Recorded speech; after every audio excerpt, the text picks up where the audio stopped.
everybody. Happy Monday. Hope you all had a great weekend.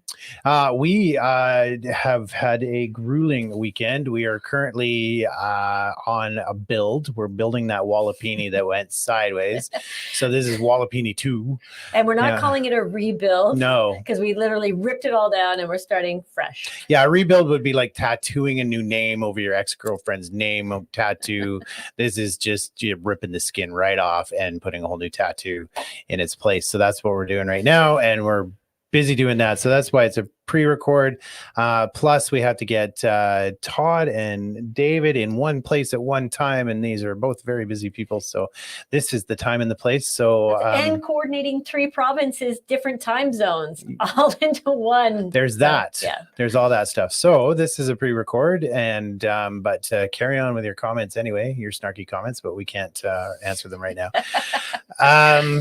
We can't refute the comments. So no, it's the perfect time for snarkiness. Right. So this is sort of, speaking of redos, this is sort of kind of a redo. Kind of. We've had Todd on, I don't know how many times. He's part of the Gold Jacket Club now at this point. And he came out with the big picture, which we promoted on the show and told everybody about it. And then out of that, there was a main storyline with the people versus Davie and Collet Stephan.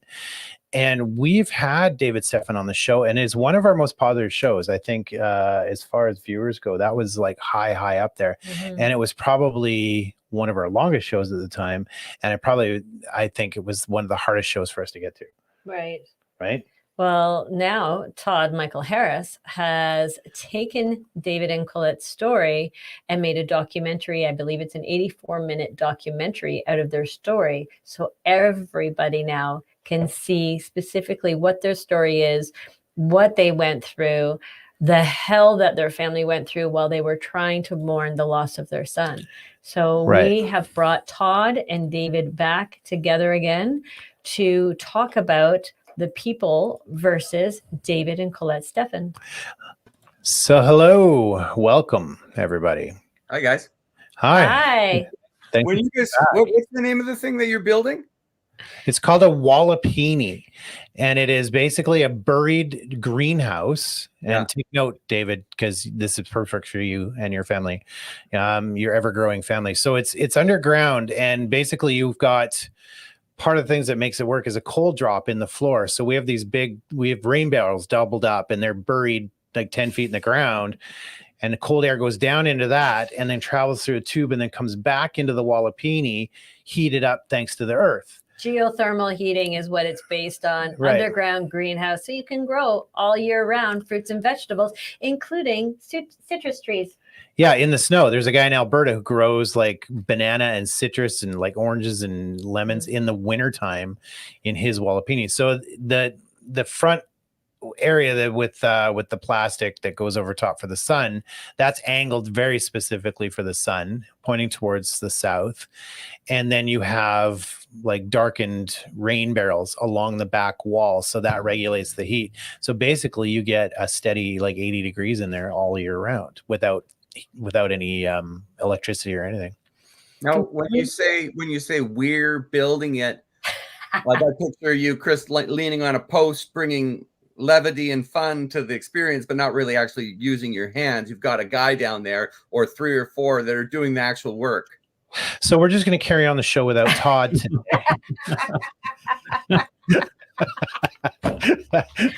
That is pretty much how it went. Our backyard is rock and clay, and I was going to dig the trench. I went out there with my pickaxe and my shovel. I made 6 inches in about 2 hours. Oh. It was bad, really bad. So we have to actually rent an excavator, and we've got guys who are going to build the footer and the walls for us and everything. I mean, I only say that because that's how I work. Yeah, no, exactly right. No, and these guys are out there doing that right now. So as long as we feed them, but we're drawing up the plans and we're showing them how to do it, and they're excited because they've learned all about Wallapinis now, and it's a really cool system because you bring in the fresh air and then that geothermal heats as well, and then so you sort of have this convection air going through it with the fresh air and the recycled from the ground, right? So it's a pretty cool system, but it took a lot of learning. Yeah. Can you get right in there with the plants and spend time with them? Oh yes. Yes. Yep. Yeah. No, it's got a little door and you walk in. It's like a greenhouse, but just underground. Yeah. That sounds cool. So looks like a little mound from the top. Yeah. So it's really great. So yeah, we're however, keeping track of the progress of the build, and we'll put it out there, and hopefully we'll actually get vegetables growing this year. Yeah, that'd be nice. Yeah. We only have these guys for a couple of days, and then the rest will be up to Chris and I to finish. So. Right. But we'll wait. You're coming through on your tour at some point. Yeah. You guys have a post there for me to lean on. As long as exactly. That post is taken, sir. Yeah. So, all right. So, but that's not why we're here today. This is not we want to talk about show. filmmaking and movies and tours. Right. A little bit of setup. You did the big picture, which is the latest. You did Love in the Time of COVID. You did Uninformed Consent, which went super global worldwide. And then you did the big picture, which was a 6-part series. And you produced that with Children's Health Defense. But you, just like when you're mining for gold, there's a whole bunch of gold in there that, and it's hard, David, for me to talk about this because the stuff you went through, we have huge admiration and respect for you and your family. And I've almost lost a child, and we'll get into all that. And so I kind of, not all the way, but very close to feeling your pain.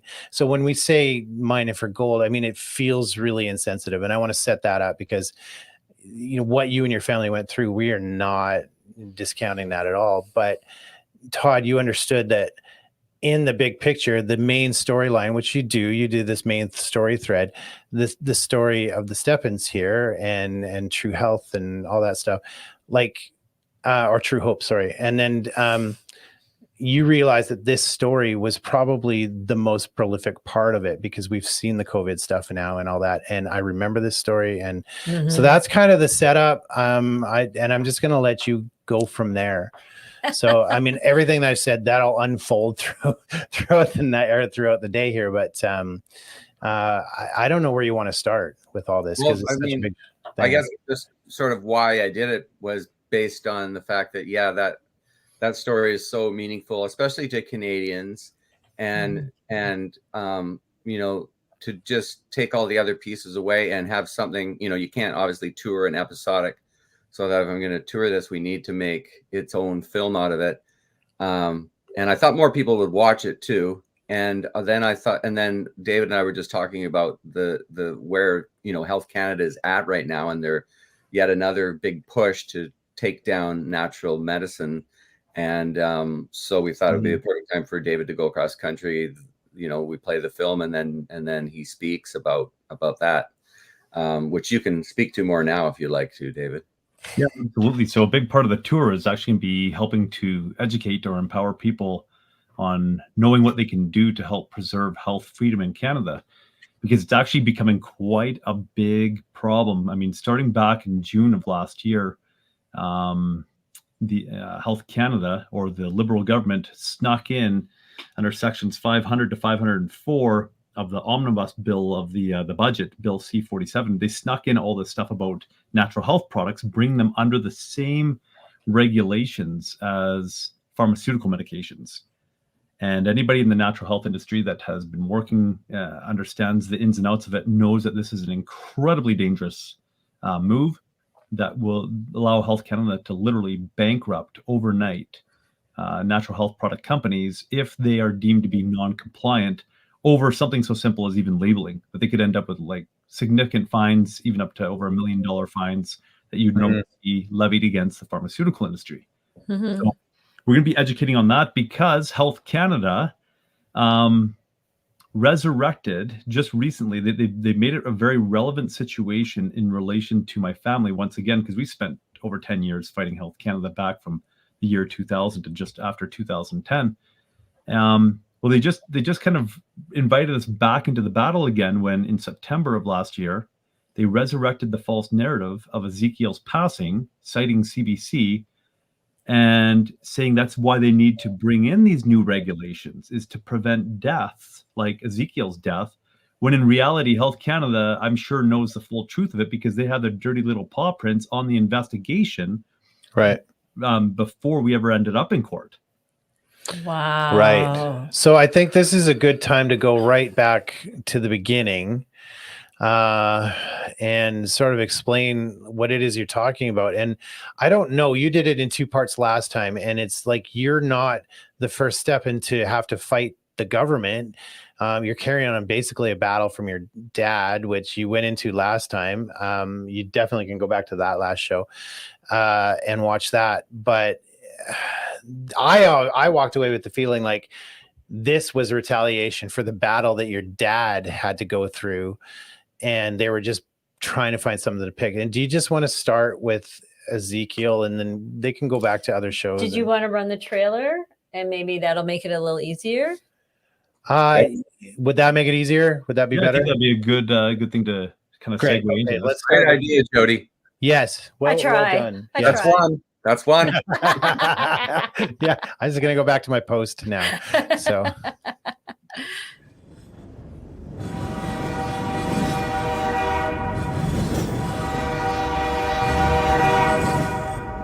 in 2016, I found myself pacing back and forth in this small little jail cell in solitary confinement, wondering how the heck did I get here?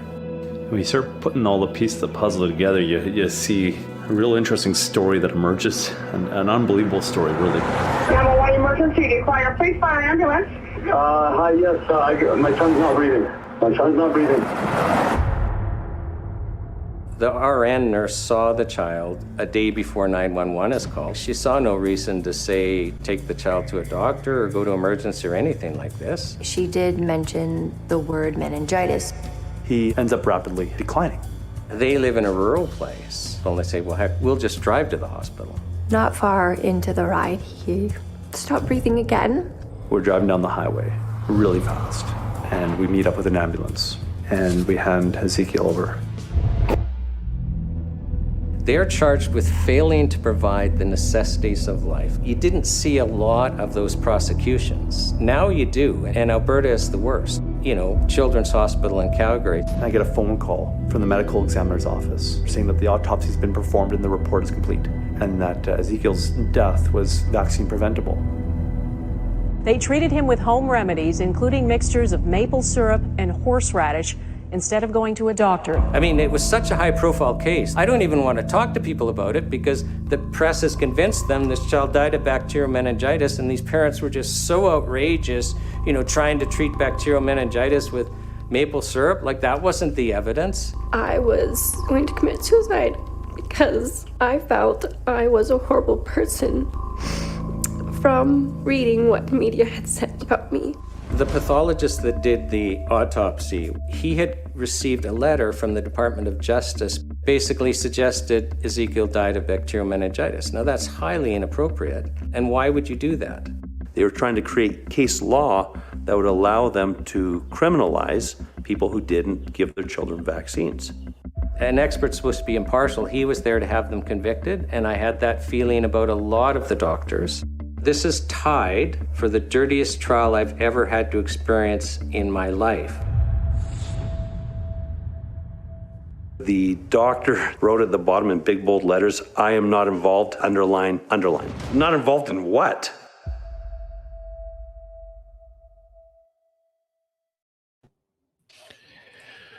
well, so I guess that is a good place to start. That was a good call. Yeah. That's the short of it.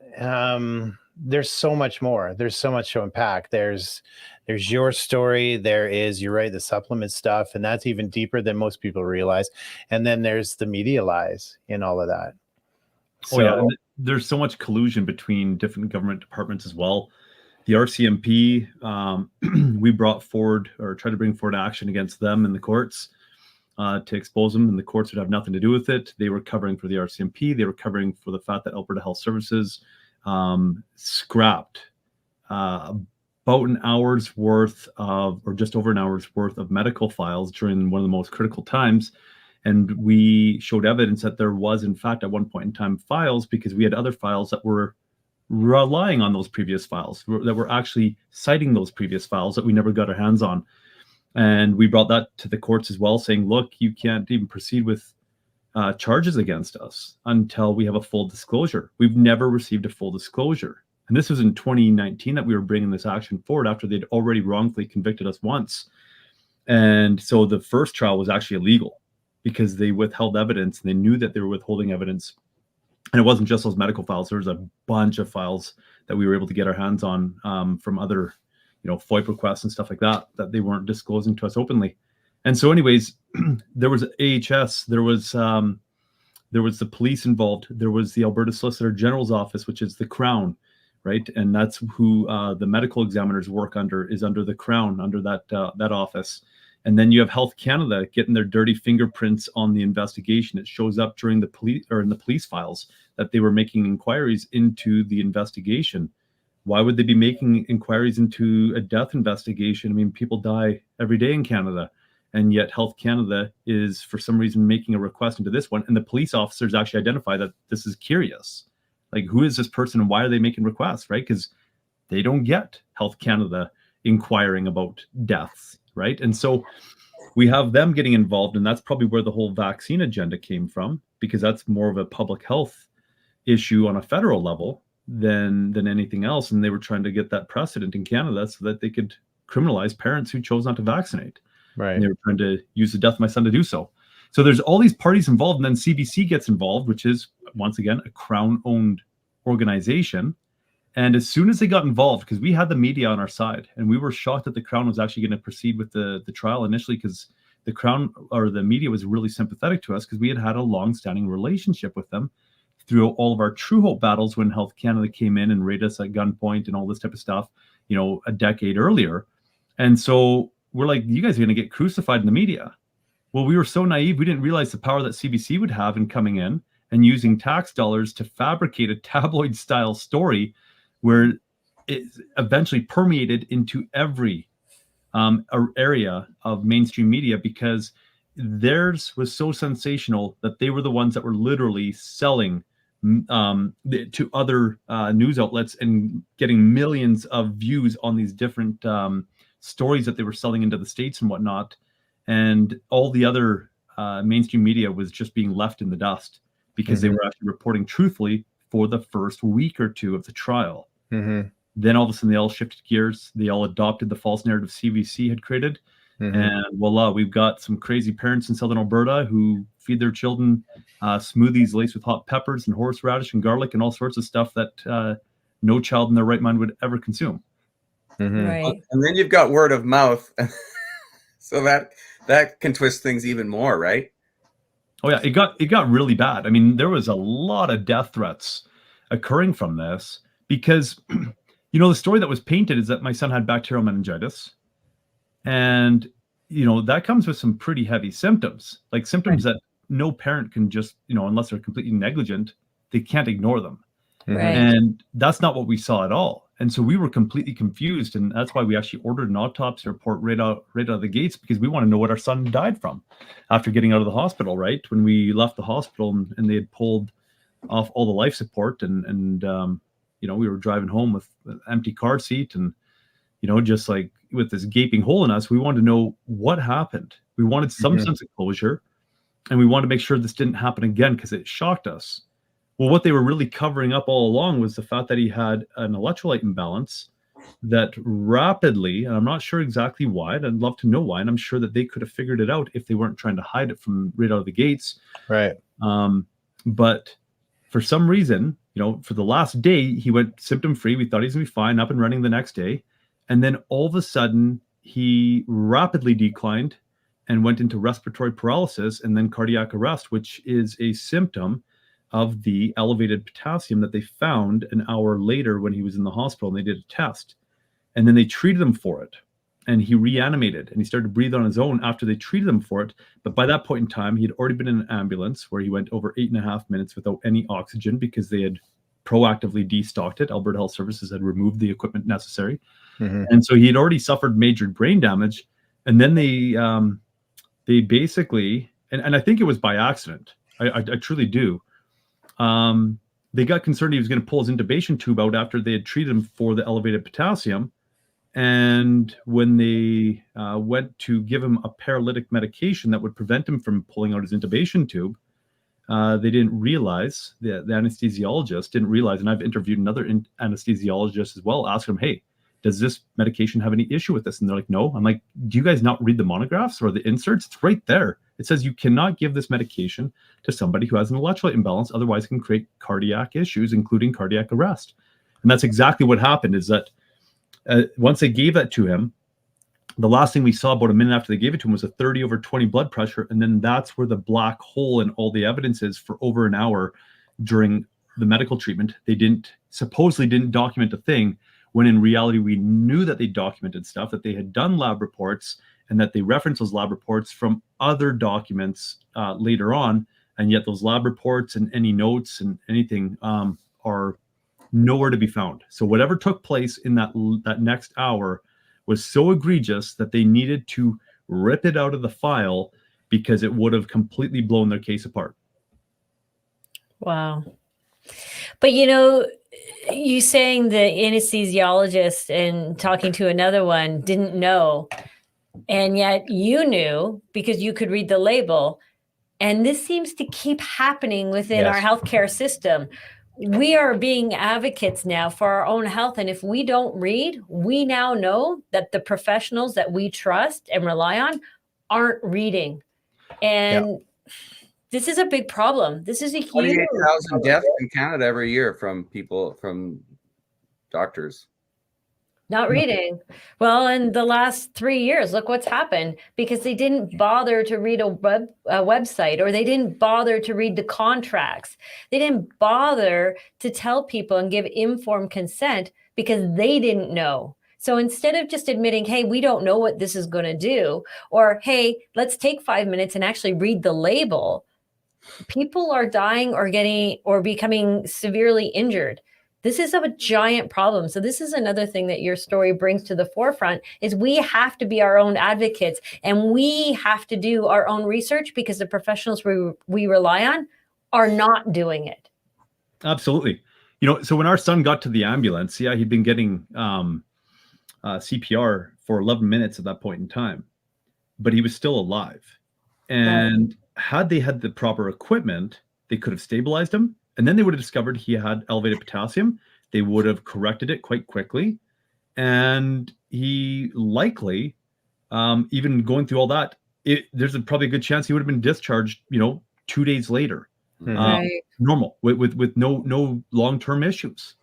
And so there had to be an element of cover-up to this, because now Alberta Health Services was on the hook for criminal negligence resulting in death, because they were aware. They've been made aware by these paramedics. The paramedics took the stand during the court cases and testified that they had been requesting this equipment for over a year. Alberta Health Services takes over those ambulances in 2000 and probably beginning in 2011. And the equipment is literally removed from these ambulances. It's pulled from it. It's not that they ran out. And then these paramedics are saying, hey, wait a minute, we need this equipment. The first toddler or child that comes through here that needs an airway, we got nothing to give them. And sure enough, a year later, my son ends up in the ambulance needing that equipment.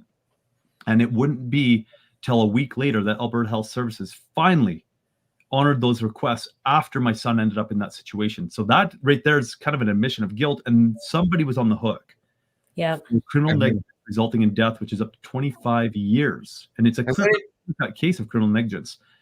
So they had to absolutely go into cover-up mode. And, if they're already going to cover it up, hey, why not make a fantastic story out of it that we can actually use to push an agenda?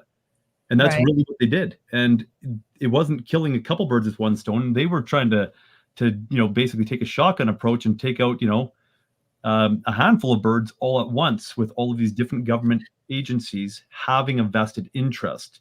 The RCMP having a vested interest because they had been investigating True Hope and working under, the Crown, trying to basically, get us taken down for how many years? And they had been used back in 2003 to do a gun-drawn raid on us. Right. Well, it wasn't it wasn't even their jurisdiction where you lived, right? Exactly. It was the jurisdiction where True Hope, the head office, is. So the detachment that was heading up the investigation on the death of Ezekiel and laying the charges on us, we weren't in their jurisdiction. Wow. Wow. So the whole thing Yeah. really just stinks of corruption. When you start going through it with a fine-tooth comb, you see that there's a lot of players that are clearly involved in some malicious behavior here, and they're all colluding together. And so you can't. Who do you call the police on HS, or do you go to the Crown and say, "Hey, we've got a criminal case against HS"? No, the Crown is the one that's pushing this, and then do you go to the media to CBC to say, "Hey, look, we've got an issue here with the Crown prosecution isn't covering this." No, they're owned by the Crown. The whole of it, it's just one big conglomeration that you just can't permeate. They were all in on it. Yeah, I mean, so let's name. You said they took care of a bunch of birds with one stone. Let's name all those out, because I mean, that's one of the biggest questions I would have is what. There's one thing about covering it up, but why would they go on such a hard attack? Right. And we alluded to it earlier. There was some history with True Hope. And so now what else do you think they were trying to take care of on top of that?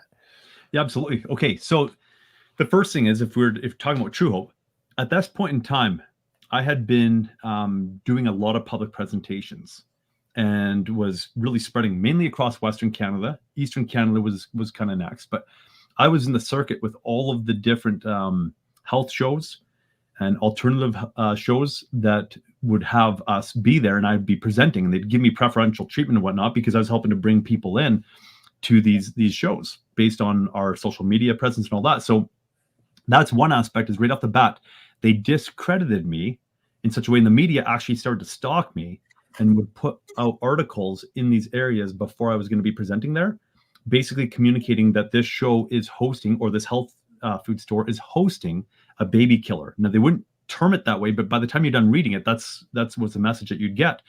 And so they were generating all of this negativity towards myself and whoever was working in collaboration with me, to the point that by 2019, they'd finally fully succeeded in getting me canceled from every event. It really started in about late 2016, 2017. January 2017 was actually the first blowout. And it just built up and built up and built up. And as soon as they figured out the formula, because they were trying to get me canceled for some time, as soon as they figured out the formula, and what it was to actually not attack the health show itself, it was to attack the vendors at the health show to say, and pretend we're customers of yours. We're no longer going to support you because you're supporting a show that supports a baby killer. And they finally got that down pat, to the point that I got canceled from every health show except for the body, soul, spirit show. They were the only ones that were willing to dig in their heels. But I think we were kind of, the last straw, or the final straw that broke the camel's back, because they went into insolvency in 2019. So they got me canceled and made it so I couldn't present anywhere unless it was kind of like an underground type approach. We just couldn't do it.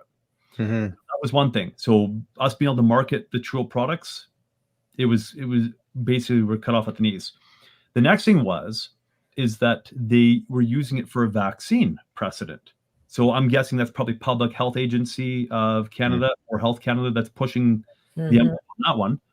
And so, when I look at the autopsy report, which was clearly falsified, and we've stated this right from the get-go. We were stating this in 2016 when we actually discovered the facts on it, and we were hoping that the Alberta Solicitor General's office would sue us over it, so that we could get our day in court over it. And so we just became very vocal about this, and they would never take the bait. And the reason why is they know that they don't have a chance or a leg to stand on in court over it, even though the courts largely are corrupted. So it takes them 7 months to put out the autopsy report. Bamidele Adiabo. We get it, and I'm reading it in December of 2012. And I become very concerned, because I'm looking at it and I'm saying, I don't read autopsy reports, but I can understand some deductive reasoning here, how to employ that, and the amount of references that they have to vaccines and how they're characterizing the role that vaccines would have played in the prevention of his death. Looking at it, I'm saying the only relevance to this is if they were going to use this in court. Yes. Try to support a vaccine trial. And so I thought, oh boy, now that we got the autopsy report, we're going to get charged. And nothing happened for over 2 months. And I finally just chalked it up as, oh good, I was just being paranoid. And then a couple weeks later, the RCMP is all of a sudden reaching out to us. I'm like, oh no, they were just delayed. And they were delayed for good reason, because the longer they delayed it, the more legally, the more disclosure they could destroy because there's time limits based on certain elements, especially in relation to police records. Right. And at 12 months, all of a sudden they can start scrapping it. So they charge you at 11 months, and then you go to get your disclosure, and you're not getting your disclosure for another 3 months later. Well, oh, sorry, a bunch has been destroyed in between. You don't have access to it. Wow. So it was quite intentional as to why they would push it back that far, that they can actually start to scrub information. And so then we have the vaccine precedent, which we were able to successfully battle by hiring expert witnesses that said, hey, the vaccine they're saying would have saved his life could have actually killed him, because here's the government reporting on it that it's killing people. And oh, by the way, even if it didn't kill him, he still could have died from whatever they're supposedly claiming that he had, which they used a faulty PCR test that was not approved in Canada for diagnosis of cerebral spinal fluid, but they use that PCR test anyways, because anybody who understands the PCR test knows that you will find whatever you're looking for if you just continue to amplify it. Right. And that's how nobody even heard of it. No, we didn't know that then. We know it now, but we didn't know it back then. Yeah, COVID did us a major favor in relation to exposing the errancy of the PCR test. Right. Exactly. Right, because we were just like on our own saying they used a non-scientific method, because the way that they actually coined it in the autopsy report was that they used a non-scientific research-based methodology to identify the presence of Haemophilus influenza in the cerebral spinal fluid. Wow. And that right off the bat in December of 2012, I'm reading that and I'm thinking I'm going to get closure from this autopsy report. And now I'm reading that. I'm saying, wait a minute, that sounds suspicious. What is that? It wasn't non-scientific. It was non-clinical research methodology. I'm like, what is that they're talking about, right? And so anyways, it was quite a shocker to discover, oh, that was a PCR test, and that the microbiologist who did the test for the forensic pathologist actually emailed them and saying, by the way, you can't use this for diagnostic purposes. This is only for research purposes. So what did the forensic pathologist do? Oh, I'm going to use this for diagnostic purposes. And that was after they didn't discover anything in the first round of tests. So then You never did get to see the PCR, did you? They never. No, so here's the interesting thing, because we thought, okay, if they did a PCR test, let's take a look at how they performed the PCR test to see how many times they had to amplify it to come up with this false positive. Yeah. We never got any information on that. And legally we were supposed to, but they never supplied us anything, which leads us to believe that there's a possibility that that PCR test never even took place and that they were literally just fabricating something. Because when you look at the correspondence between the forensic pathologist and the microbiologist who's doing the testing, what happens is about 2 hours before, the microbiologist comes back to the forensic pathologist and says, we didn't find anything. We didn't find anything. They went through all the tests. We didn't find anything. The forensic pathologist then immediately responds back and says, you have to find the infectious agent that did this. And then all of a sudden, shortly after, same day, like this is like almost as quick as, people would typically email back and forth. All of a sudden it's like, oh, we found scant amounts of Haemophilus influenza in the cerebral spinal fluid. But you can't use this for diagnostic purposes. Wow. And they're doing it again. I don't know if you guys have seen the recent leak that just came out of Health Canada. But Health Canada was doing a Zoom call on H5N1, and that it's transferred over to milk cows. And so the milk could cause H5N1. And so they held a Zoom meeting, and they invited Christine Massey, but they invited the wrong Christine Massey, who'd been putting in FOI requests, and they got her email mixed up. So she was invited to the call, recorded the whole thing. And they're doing it again, though. They're saying, we're not finding anything. Even in symptomatic cows, we're not finding anything. And so keep running those PCR tests until you find something. And we got to get our communication right now so that when we find something by running these PCR tests over and over and over again, we will have a clear strategy to go ahead, and every province across Canada will do the same thing. So keep looking. Plus, they're going to run computer models to prove the efficacy of pasteurization. And they haven't found anything in pasteurized milk, and they haven't tested raw milk at all, but they suspect that would be the culprit. So we're going to double down on the messaging, even though they haven't run any, and they actually literally say there's an evidence gap here, so we're going to double down on the messaging on raw milk. So without evidence.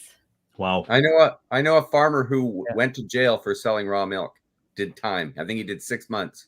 Yeah. But and that was 12 years ago. Right. And they've never, ever, ever tested raw milk to see if there's anything wrong with it. And they're saying if they find RNA in pasteurized milk, it's perfectly safe to drink. But if it's in raw milk, it's not safe to drink. But we've never tested raw milk. So really, we don't know. But if it's in raw milk, you can't drink it. If it's in pasteurized, you can drink it. So everybody buy pasteurized. Right. It's like somebody's trying to kill us. Yeah. Right. But they're saying as long as it's pasteurized, RNA is fine. But if it's not pasteurized, it's not fine. But RNA is fine in vaccines. But it's not fine in. So are the vaccines pasteurized then? I wonder, or what? Wonderfully, I'm sure. So it's a repeat so they're doing of it again. It's a repeat of your story. Let's just push an agenda and push messaging, even though we have absolutely zero evidence and fact to back that up. But we won't let anybody know. And if by chance somebody asks, we're just going to conveniently lose that evidence. Right. And the other thing we can go into offline afterwards, but they're not just adding regulations to supplements. They're sort of crossing supplements into medicine, and they are deregulating medicine as well. So they're kind of mixing the two together and deregulating what they want and then regulating what they want. So there is a very hidden clause that says you no longer have to report adverse effects for medicine. So so they're doing a lot with this thing and making it very confusing on purpose. Oh, absolutely. And this is a complete monopolization of Western medicine, or Rockefeller medicine, petroleum-based medicine, allopathic medicine, whatever you want to call it. This is a move to further monopolize that medicine, which is already being monopolized through our tax dollars. Yes. You don't have natural health products being covered by tax dollars, right? No. You don't have homeopathic medicine. You don't have Chinese medicine. You don't have Ayurvedic medicine, any of that being covered by tax dollars. But yet you have this petroleum-based Rockefeller medicine that's being rammed down our throats. And now what they're doing with the case is, well, another bird, that's getting hit by the stone, is the fact that they're now bridging the gap between this medicine, or what they claim to be medicine, being a necessary of life. That it's like as if it's as important as the shelter over our heads, or the water that we drink, or the food that we have access to. It's now being grouped into that now if you deprive somebody of Western medicine, which oftentimes doesn't work, oftentimes kills people, right? Like over 100,000 people in North America every year dying from properly prescribed medications. And that's just what's being reported. And it's underreported significantly. Right? Like it's probably closer to more like 250,000 or more people dying as a direct result of taking the medications their doctor gave them as they were instructed to do so. Well, not only that, these medications tend to create domino effect of problem after problem after problem. So you start out taking one pill, next thing you know, you're up to 20 pills a day, and you've still got another symptom that's coming about because of these medications. Whereas if they had just treated the problem and not the symptoms, you would have been free and clear long ago. But then the pharmaceutical companies don't make any money. So that's not advantageous. Exactly. So, there's that bird that they were trying to kill. There was also the attack on naturopathy, where every naturopath in Canada was now feeling like they were under threat of having their license removed, because the question was coming up. And this was CBC now pushing this after the wrongful conviction in 2016. They were now pushing this cross-country radio tour, asking the Canadian public what they thought about naturopaths being able to even be licensed in Canada, and then citing our case as this highly inflammatory, emotionally driven case based on the false narrative that CBC pushed. And now they're trying to push people into a position where they want to get rid of naturopathic doctors in Canada. So it became a huge case to attack natural health above and beyond any other case I'm aware of, even in North America over the last couple of decades. They pushed this so far and wide to do that. They tried to push the vaccine agenda. They tried to take down True Hope with it.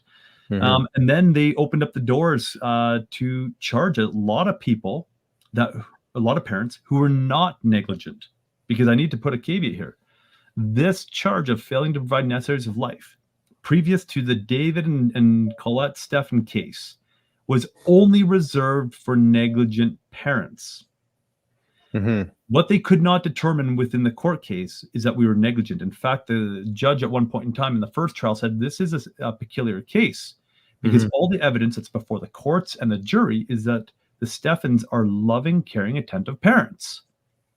Right. And what he was making note of that, like, this is strange because we've never seen this before. We have no case law to go by because there's always an element of negligence. So then what the Crown does to try to counter that is their last statements to the media after we're wrongfully convicted is that the Stephans definitely loved Ezekiel, but that sometimes love just isn't enough. So here they are now basically putting out that message that it doesn't matter whether you love your parent or your children or not. If you don't submit to what they were beginning to term as the Criminal Code Approved Standard of Care, which is Western medicine, Right. that now you are criminally liable as a parent, regardless of how much you love your children. If you're using natural medicine, it doesn't matter. You're going to go to jail if something happens to your child that supposedly could have, this situation might have been dealt with better, maybe, by the hospital. But we don't need to determine that because by virtue of it being Western medicine, it is the right choice to make. In essence, is what they're communicating. And so all of a sudden, a lot of people began to be charged with failing to provide the necessaries of life right after our conviction. Like literally right after. In Alberta, there was a few people that had been charged where, the situation had happened over a year before. They were waiting on this precedent and they now had case law to go by. And so within a short period of time, that wrongful conviction was being used in case law to basically serve as a baseball bat to beat other parents over the head. It's so wrong. And, not that this is the same, but we've discovered with our dog who was diagnosed with epilepsy, she was taking phenobarbital, which is pretty standard even for humans to be given phenobarbital for epilepsy. And I noticed a pattern. Every time the moon was full, she would have an epileptic seizure, whether she was on the meds or not. So I took her off the meds because it causes liver issues. It causes issues with her blood and all of this. So I took her off and nothing changed. She was still having seizures with the moon cycle. Well, then more stuff happened that was completely unrelated. And we started giving her B12, Q10, and omega-3. She has not had she's had one seizure in 5 months, and she was up to a seizure. Well, with this other issue, she started having seizures on a far more regular basis. She's had one seizure in 5 months by giving her supplements, not pharmaceuticals, not following the vet's advice. We're doing our own thing. Our dog was literally on her deathbed. Literally. Chris woke me up and said, "Say goodbye." And here she is 5-6 months later, running around with the energy of a puppy instead of dead and buried in the ground. Right. So it just goes to show how far gone our pharmaceuticals are and how much our medical system relies on them, even without actual proof that they work. Yes, exactly. And with True Hope, I mean, the thing that we specialized in, or that we do specialize in, is psychiatric medications and helping people come off them. And so we've always followed the science on that. And it was just interesting to see that in the mid-2000s, enough evidence finally came forward from the manufacturers' studies on their own products that these psychiatric medications, the difference between them and a placebo pill was negligible. It was like a hiccup. You could have had a hiccup in the study, and they decided to use that hiccup to say the antidepressants, these SSRI medications, are more effective than placebo. It was that close of a difference. It was a 0.24 effect size for the sugar pill. It was a 0.26 effect size for the psychiatric medications. And then when Empower Plus is being studied, just to kind of illustrate how big of a difference it should be, it was a 0.85 effect size for the Empower Plus. So really, when you look at those 0.02 of a point difference between the placebo and the psychiatric medication, you're better off just to go take a sugar pill and tell yourself that you're going to get better. Exactly. Don't get any side effects. Yeah. Exactly. There's no domino effect off of that. Or have one of your personalities say it anyway. Yeah. So, for me, This is the kind of crap that pushes you into the conspiracy theory world, because if you do the logic train on this, it just doesn't even make sense. For starters, what has medicine cured? Besides penicillin, like where have we actually seen a cure? And don't say polio, because we didn't actually, whatever. Anyway, we'll get into that. But so you haven't, all it does is actually create more symptoms or just deal with the symptoms. And so if you're a government that wants to save money, why does that even make sense? Because this isn't even saving you money, because it's not saving you anything in the healthcare. It's creating more problems. It is. And so you would think they'd want to save money in healthcare, so they would have healthcare for everybody, and they wouldn't want to spend a fortune on something that doesn't work. Yet here we are. And if there hasn't been a cure since penicillin, why would they continue down that road? So there has to be some other reason for that. Maybe they're getting paid off by pharmaceutical companies. Maybe that's it. Or maybe there's something else. That's the sort of thing that makes me go like, there's a bigger picture here. Mm-hmm. Oh, somebody should name their movie The Big Picture. That'd be a great name. But more problems, more money, more drugs, more problems, more money, more drugs. So who's educating the doctors too, right? Right. So what's the MDs are all educated by the pharmaceutical industry. So where's the big hook for you in this? Where's the power in this movie for you, Todd? Like this movie exposes the crown. It exposes our whole system. I mean, I just played the film at my friend's theater for a bunch of very normal, mildly vaccinated people. And, I don't think they're booster people, but they definitely got the first 2 shots at least of the COVID vaccine. And they all came out of it going, oh my God, this is insane. How is this even happening?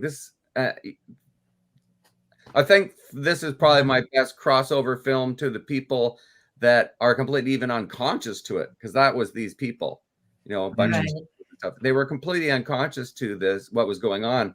The one lady's like, holy cow, CBC's like, that was criminal. Yeah. Yeah, exactly. And so that's what I think is so great about this film. And what we're really seeing is it's like waking up people who like are maybe not super easy to wake up, but because David and his family resonate so well with them.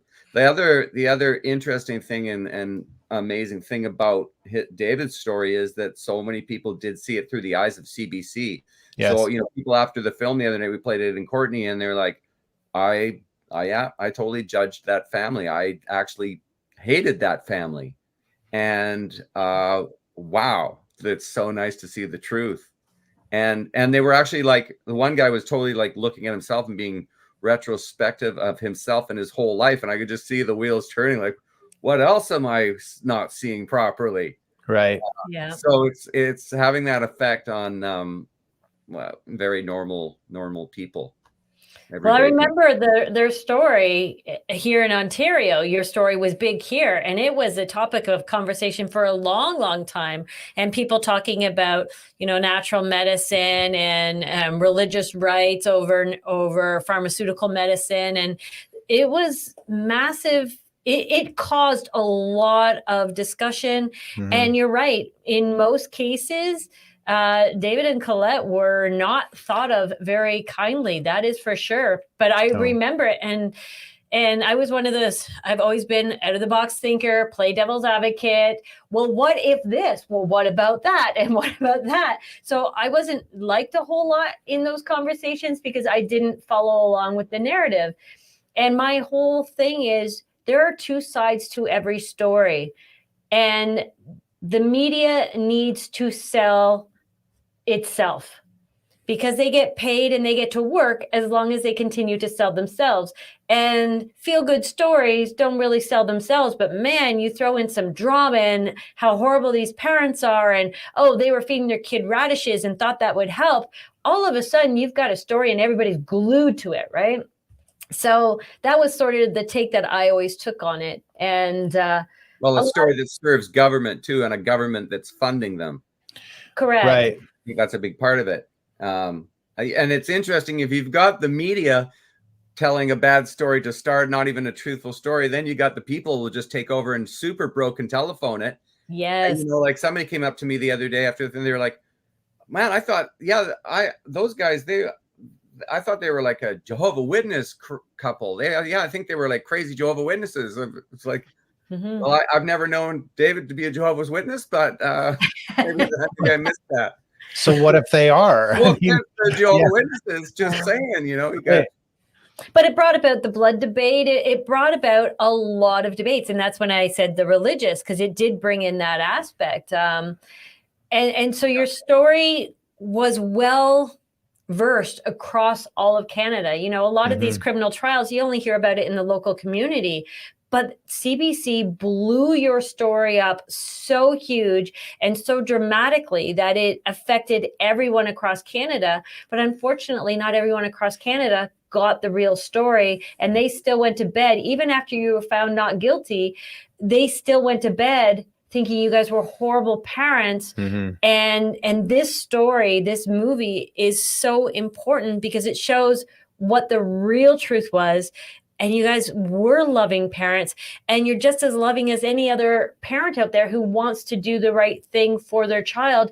But it might actually wake up parents to say, hey, I actually have to start advocating for my child and stop handing over the avocation rights to doctors who aren't reading labels, to anesthesiologists who aren't reading labels, to the paramedics who show up in my driveway who might not know either. It is our job as parents. You brought these kids into the world. It's our jobs to advocate on their behalf and do better and do more than just sit back and hand the responsibility off to those who are supposed to know better. It's up to us. Exactly. You know, and we never did quite finish up that whole anesthesiologist rocuronium thing, but just to kind of reiterate the level of ignorance there, because, you know, standard, you know, person in Canada puts a lot of faith into these doctors. They go to school for a long time. They specialize in what they do, right? Yes. So sitting down with this anesthesiologist after the fact, after we discover all this evidence, and he's not part of the case at all. And I just said, hey, do you know of this medication, rocuronium bromide? He says, oh yeah, we use it all the time. Now, this is an anesthesiologist who's literally working full time as an anesthesiologist, going into the OR and just, you know, giving patients anesthesiology to put them down for the surgery. So he said, yeah, we use it all the time. I said, yeah, do you know if there's any issues, if there's an electrolyte imbalance, whether you administer it or not? He says, no. Like, you don't know that? No. I said, have you ever read the monograph? Like, really? So this is a top-notch professional who's he's not a new anesthesiologist either, right? Right. And he's telling me this. And I'm like, if you don't know, what anesthesiologist would know? Right. And this is a thing with all of these doctors across, you know, they're prescribing different medications. They can't possibly, unless they have a photographical memory, they can't possibly know all the side effects of every medication. And the reason why I can state that with the authority that I do is I spent the first 3 months of my my career with True Hope working in the IT department, where we were literally copying and pasting off of rxlist.com the side effects that had been listed on the drug monographs from the manufacturers. We were copying and pasting those side effects and putting them into a database so that our staff had ready access to those side effects. When they got somebody phoning in, they could type it into the database as they're setting up a file for this individual and see readily available all the side effects of that medication to see if there's going to be an issue with other medications or with the supplementation that we were giving. And so in that 3 months, I only got halfway through the whole list alphabetically. I got from like A to like L, because of how many medications there were and how incredibly vast the list of side effects was. And sometimes I'd slow down a bit as I actually, out of curiosity, read those side effects, said, whoa, do you know that Tylenol will actually do this? I thought Tylenol was like really safe, right? Right. So I'm looking at all this type of stuff and saying, wow, acetaminophen is not as good as you thought it was. So anyways, there's no way possible. Well, not no way possible, but for the average person, there's no way possible that you could know the side effects of those medications as a doctor, regardless of how much you're working as a doctor, how much research you're doing. You just couldn't reasonably maintain that type of information in your head. It's just, there's way too much. Right. Well, plus you get the pharmaceutical companies making up stats and whatnot, making their own tests up, and then the reps go and tell the doctors, and the doctors trust the reps and they trust those studies from the pharmaceutical companies. They don't even question it. They don't even have the time not to. Yeah. Yeah. I saw IBS, and I used to go into my doctor, yearly, and he'd say, "Hey, how's the IBS?" And I'd be like, "Oh, same old." And he's like, "Well, here's a new medication that was dropped off." And I'd be like, "Oh, well, what's it do?" "I don't know. Just try it and let me know."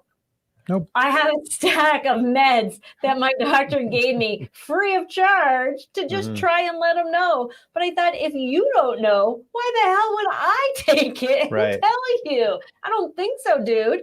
And at the same time, they've gone through that schooling where, they're constantly told you're the smartest guys in the room. Yeah. And we're constantly told that they are. And I actually had that conversation with Roshan Killian, and she was talking about how when she was in medical school, they were saying, you guys are the cream of the crop. You're the smartest people in our society. And she said, she was looking around going, I don't think that's true. Like, I know these guys and I know myself, and, I got a good memory, but really the smartest? Right. Well, this film will definitely, anybody who's a professional, especially in the medical field, will look at this film and look at their job in a whole new perspective. And maybe knowing that they can admit, and it's okay that they're human and they don't know. And maybe before they start telling people to do this or do that, or before they do the next procedure, maybe they'll actually read a label. Right. And it might actually save a life. And at the Courtney showing, there was 3 doctors and 4 naturopaths. Wow. That's something. Yeah. So you guys are now all like, it's hard to get these things out. People have seen movie after movie, and it's hard to get the word out on this. So you guys are taking a whole different approach, and you're going to go across the country touring, and you're going to show people this movie over and over and over again. Yes, we are. And that's so, the plan. Yeah. So you're starting in Victoria on June 1st, and you're going to take off and go across Canada. You're dipping into the States, if I've got that right. Yes. You do. You're coming back up in the east. So you're going to Victoria, and then Vancouver, and then Kelowna, and we know that those 3 are happening for sure. And you're kind of getting dates, because it's hard to find venues that want to play this stuff, and it's. Well, we were sort of booked into venues for a minute there, but they were all kind of Vanguard, BlackRock venues, the big cinema places, and they wanted way too much money for way too small a theater, so that really didn't work. So then we were just like, okay, we're between a rock and a hard place. Let's just wing it and make it happen. So we're out there running along, booking as we go, and hopefully the people will come. I know they will. Actually, they'll come. The people will come. They will come. So we'll get the word out as it goes for sure. So Victoria, Vancouver, Kelowna are your first 3 dates. Yeah. You'll be going across Canada, dipping into Minneapolis and Michigan. And then you're coming back up in through the east. So you're going to do Ontario and Quebec. No, we're not doing Quebec. Not Quebec. And then what? Flying home and we'll look across the river at Hull maybe, but other than that's it. So from June 1st to June 24th. So this is a whirlwind driving tour, crazy, exhausting driving tour for you guys. So if anybody out there wants to host them on their trip, Victoria is booked June 1st. Kelowna is definitely booked June 3rd. They are booked definitely on June 15th into Aylmer at the Church of God, and on the 22nd in Vanier, Ottawa area at the Bikers Church. Kelowna, they are in the Kelowna Christian Center, and Victoria, Royal Bay. Now, there is tentative bookings right now. We're just trying to sign those contracts and firm it up in Vancouver, Winnipeg, Windsor, London, and Thunder Bay. But I know you guys are looking at Calgary, Edmonton, Saskatoon, Regina, Minneapolis. Is that Minnesota? Minneapolis. Yes. Minnesota, yeah. Chicago, Illinois, Michigan, Hamilton, Toronto, Newmarket, and Kingston, and Sault Ste. Marie we're also looking at. So if anybody can help us out, contact us at community center, info@tfmreport.com. a church, wherever that has a screen and a sound system. We can just plug in our computer, play the movie, let us know. And well, but here's the thing. We've done tours before, and what we're finding, or what Jody's finding as I go lean on a post, is that is that people go, I know that story. Yes. And the love they have for the Stephans, and they want to help. One person's going to pay for the whole venue because they don't even care if they make their money back, and they want to help. They want to get this story out there. And I hope what people could get from this is, when CBC puts out a story, sometimes I go, I don't know how they're lying, but I know they're lying. And that is kind of the healthiest place I can be, because it's so black in their heart, so evil. So I'm glad that that's happening. And I don't know if that's a motivation for you, David, but the fact that your family's getting vindicated and your family name is kind of getting cleared again, which is really nice. And I don't know if that's a big motivator or not for you. Fun. But yeah, I think you guys are doing really good stuff, and I'm glad you're touring across the country with this one for sure. Yeah, it's exciting. And just bringing people together. Yeah. Yes. I mean, uninformed consent, couldn't care less. But this is a really good one. Yeah. No, Ezekiel's story deserves to be told, and this means his death wasn't in vain if it actually makes a difference. And I think this story, the way it's put together, is going to make a difference. It's going to open up parents' eyes. It's going to open up professionals' eyes. And I think society as a whole will start looking at the way that they receive their news in a whole new light, because there's so many lies that go on out there that we just, we take for granted and we believe. And Ezekiel's story tells people they need to dive deeper and stop giving their authority away to other people. We really have to take authority for our lives and the people we invite into our lives and the professionals we invite into our lives. At the end of the day, we are still responsible to make those decisions and responsible to call out those decisions that other people make that are wrong. And the film will be available online too, so people can come out to see it and then go tell all their friends, and then their friends can have access to it too. Perfect. Yeah. Perfect. Yeah. So, well, I'm very conscious of not going 2 hours this time. And I really have to go to the washroom, so this is a thing for you. Maybe David. I drink a lot of water during the day. I stay hydrated. You all should. Good. That's good. Yeah. So, Final words. Yeah. Before we say goodbye. Yeah. Take your Empower Plus. Thank you for having us on. It's definitely good to get out there. Never will my name be fully vindicated. Like, I just got canceled from a presentation at a health food store just like a month and a half ago.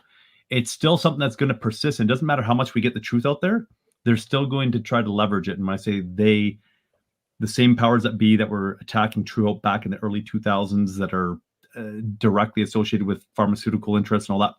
But at the end of the day, getting the truth out there is empowering. And it, for some people, it'll have one effect, and other people have a different effect depending on what that weak link was, right? The faith that they're putting in the establishment, whatever part of the establishment that was. So just to shake things up and to let people know that, hey, the establishment, the system isn't what you think it is. Start to pull out now. Start to empower yourself and to take control of your own life in all these various areas, right? Whether it be in matters of health or what you're consuming from the media or whatever, right? And so that you can live a more fulfilling life in more control, rather than just being a pawn to the system who's telling you how high to jump. And then when you're not jumping high enough, well, here's a medication for that, right? So it's like, they're going to get you from all aspects of in your life. So to pull out of that is a beautiful thing. And so just to go out and share the truth, that's really the motivation. At the end of the day, I've kind of learned that I don't care what people think, because I had millions of people who wanted to kill me. Right. Yeah. So whatever. Yeah. Not over that. Yeah. I know. Yeah. A lot of your ego has to go away when you do these things. So, and it's funny because people think, wow, I've been freedom fighting since 2020 now. And your family's been doing it. You're going on 25 years battling these guys, right? Yeah. So 27, I think, because actually the initial battle before Health Canada was actually Revenue Canada. Oh, wow. And that was in 97, 98, and that ended up with protests and national radio shows when the media was actually telling some truth, and Taxpayers Protection Act being put into place so that they couldn't brutalize Canadians so bad anymore. And so anyways, my father's, I've had a good example. A whole other fantastic example of a warrior. Yeah, it's a whole other show, says Todd's bladder. So when are you doing the documentary on his Jody, you dad? look fantastic. I love your outfit, Chris. Thanks for coming out. All right. Well, we'll call it a that. Okay, so we'll keep in touch. Maybe come on the road, but you guys are both going to be coming here at some point, so we can squeeze you into the tiny little studio here and can do a check-in when you get here. And we're looking forward to seeing you. And what's the live and in website person. people can go to get tickets or Well, that see would where be you're the going to be? bigpicturemovie.com, and click on the link right in there and take you to tickets, and you can buy tickets right online and make your Or way. cash at the door, because cash is king. We're pushing for cash.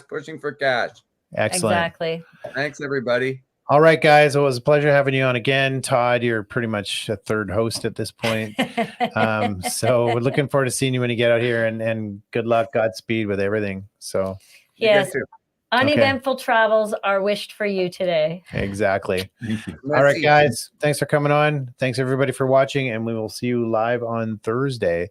Okay. Bye-bye, everybody. Boom.